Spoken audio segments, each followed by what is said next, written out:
Kasi hindi kami pwedeng sumuko dahil ito lang pinagkakitaan namin.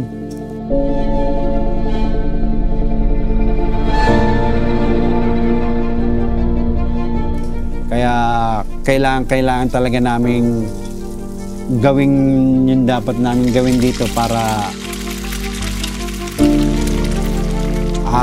awa ng Diyos, binibigyan pa ako ng lakas ng loob at saka lakas ng Panginoon na wag pa raw akong sumuko. Kailangan ko pa. Marami pa akong obligasyon. Pero tinuloy pa rin namin ang negosyo.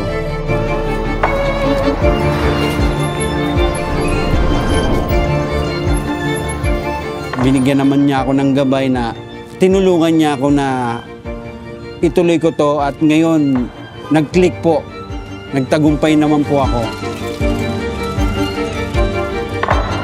Malaki yung naitulong nitong Tapsihan sa akin, lalo na sa mga anak ko.